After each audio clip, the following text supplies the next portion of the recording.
Hey, what's up, y'all? My name is Apex. Welcome back to my channel, and today we're going to be revisiting one of my favorite albums of all time, Uncomfortable by Andy Mineo.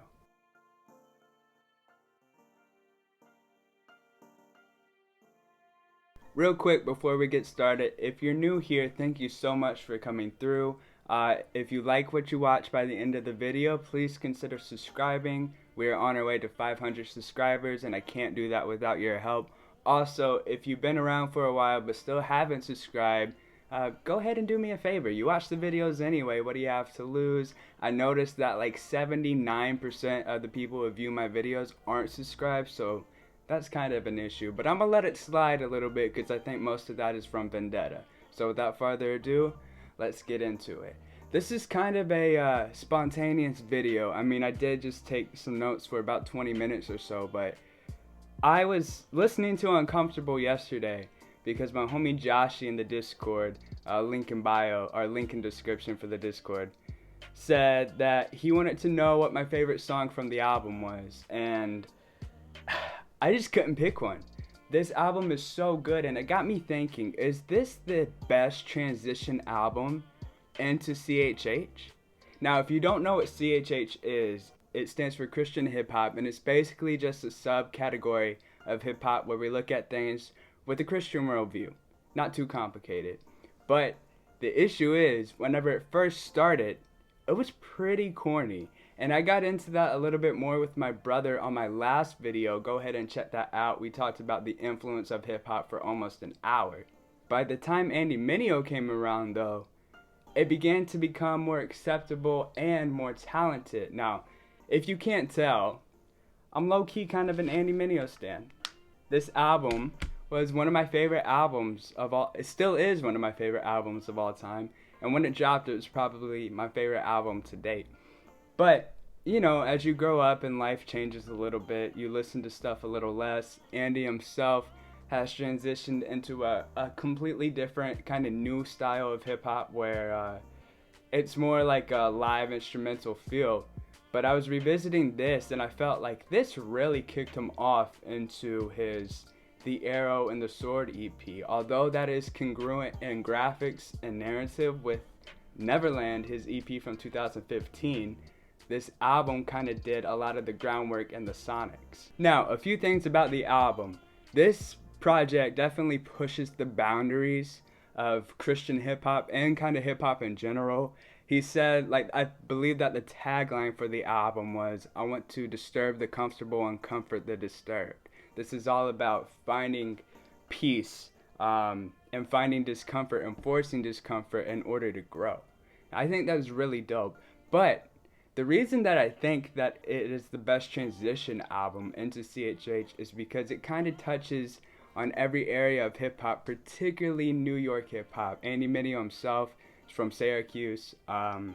He was living in New York City whenever he made this album, I believe, and I feel like you can really hear that and the influence throughout a lot of the songs. Now, this album was executively produced by llmind, of course overseen by Mineo himself, and Gavi touched it a lot. Jon Bellion, my favorite artist of all time, is over it in a few different tracks. And I think that there's something really special about working on a project with people that you know and trust, especially when you can find one executive producer. Now, the lead single, the title track, Uncomfortable, is really where you have to start off. Not just because it's the first song, but it kind of summarizes the whole narrative of what it means to live uncomfortable, what it means to live comfortable, and why that's a bad thing. This song was produced by llmind himself. You can really hear that in the keys, particularly. If you're not like familiar with llmind's production, I suggest going on his Genius page and just seeing a few of the songs. You've probably heard of him if you listen to hip hop at all, and you just don't even know it yet. But I remember Sway from Sway in the Morning talking about when he first heard this song, he was shocked, he was jarred. Because it's not just like, you know, don't live that way. It's like, this is really deep. This is powerful stuff. And it speaks to your inner being and to your heart. And I think that's something that Uncomfortable did really well. Better than a lot of the other CHH stuff at the time. And a lot of hip-hop stuff at the time, honestly. But transitioning out of Uncomfortable, we get into Uptown, which is one of those like really New York songs, the most New York song that Mineo has done probably, and that was produced by llmind as well. It's kind of a revolutionary song in the CHH genre because it breaks sound structure, and that's not like completely unheard of in hip hop or in music, but in CHH at the time, it was a very, I don't want to say basic, but kind of basic genre whenever it comes to like music and sound making. Whenever it relates to a song, you had your verse, your chorus, your verse, and then at the end it kind of differed a little bit. Maybe you had another verse or a bridge or a second chorus or whatever. But this song has two verses that aren't 16s, this sort of refrain that's not really a hook, which of course samples his song from Heroes for Sale, Cocky, Uptown, New York City, Where You Can Spot Me. I think that kind of fits not just with Andy Mineo, but I think that people who aren't into like the Christian world or Christian hip hop will really enjoy this song because it's not overly pushy on any particular subject. It's just talking about, hey man, if you want to live your life to the fullest, you can't be chilling all day watching Netflix. Now, not so coincidentally, that song ends with a Spanish prayer asking God to, keep you safe from the streets because they're full of liars. And that transitions into the next song, Now I Know, which is basically like Andy talking about all the lies that he learned growing up and that he believed. Everything from like Jesus being white to wrestling being real, stuff like that, And I think that that's really cool because a lot of people can relate to that, especially if you grew up in a single home or, your family wasn't really there a lot. You have to learn stuff by yourself, and sometimes the things you learn are just lies. Now, I think that the reason that this album works so well is because it has a little bit of everything for everyone. It has the turn-up songs like Desperados. It has the melodic songs like Hear My Heart, which is Andy talking to his sister Grace, who is deaf, asking for forgiveness. The music video for that is really dope because they included visual sonics so that his sister will know what he's saying. If you haven't seen that yet, I suggest checking that out after this video. It has some of those Spanish interludes that wasn't really happening at the time. Of course, 2019, that kind of stuff started to happen a lot more, but this came out in 2015. When stuff like that was pretty unheard of. Now, this album also has a lot of inspiration and touch by Jon Bellion, who, of course, is my favorite artist, but I also think that he's one of the most diverse artists in the world. He's very influential to the next generation, kind of like how Ye was to this generation.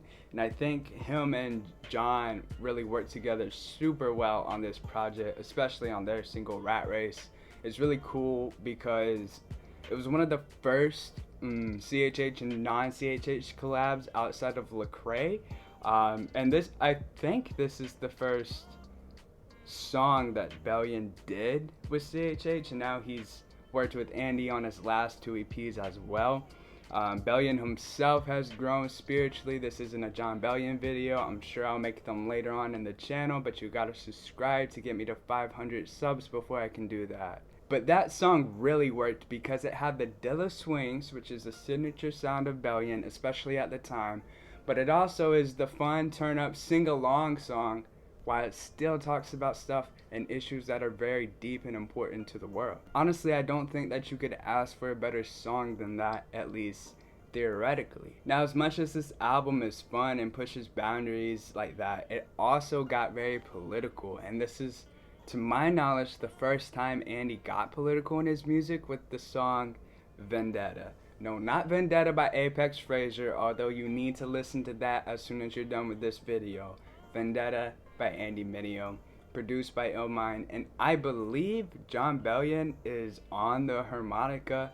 I know that he recorded some harmonica for that, but Andy himself said in the commentary for this album that there was like 30,000 harmonica takes that weren't used, so Bellion's could have very well been one of those. Now, Vendetta, while it sounds like a diss song to Obama, is talking about how the artist has more influence than the politician, and that's not a new concept. That's always been the way that it is, but since this song has dropped due to the last two elections, that has become more relevant now than ever. The power is truly in the people. I think that you saw that a lot with the charges that were dropped and the charges that were charged last year and the leading up to the American election.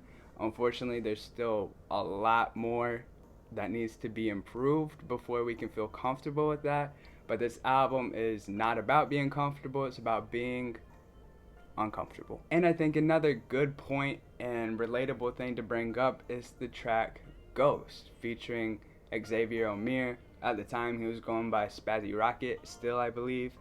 And that song is about losing friendships that you thought that you'd have forever, losing your best friend, not because they're gone, but because they left. And that's something that everyone can relate to. Whenever you listen to an album, you want to feel motivated, you want to feel convicted, but you still want to feel like you can relate to the artist. I don't think that any other CHH album has done that as well as Andy Mineo did, not just for CHH listeners and artists or Christians, but for the outside world, for hip-hop, for people from the outside looking in. And I know that personally because I've shared this album with several of my friends who aren't involved in the CHH sphere, and they love it. I think that looking back on this 6 years later, or 5.5 years later, it's easy to see that it stands the test of time. I don't think you can really say that for any other albums in CHH before this, at least from the outside looking into the genre. Overall, this is just a beautiful piece of work that touches on stuff like addiction, faith, loneliness, and still has those turn-up tracks where you can get hyped to. You can listen to it with your mom, you can listen to it with your homies, you can listen to it when you're sad and just need to be self-reflective for a while. I think that Uncomfortable is just one of those classic albums in the genre. I think looking back on it in 20 years when I'm old, or if I ever have kids of my own, I'll be able to show them this and they'll be able to say, hey, this album is really good. Hopefully, if my kids have good taste, which they will. And I don't think that you can say that for too many other albums pre-2015 as related to CHH. So that's basically it for this video. If you enjoyed and stuck around to the end, thank you so much. Leave a comment in the comment section below telling me that you made it to this far. If you haven't yet, check out my link tree. I have links to all of my music, my social media, my website, and my Discord. Feel free to come join our Discord. We do fun things all the time. I've given away coffee. We had a movie night just last Friday. So it's just a fun community to come and hang around. And without further ado, I think that's it for today. Peace.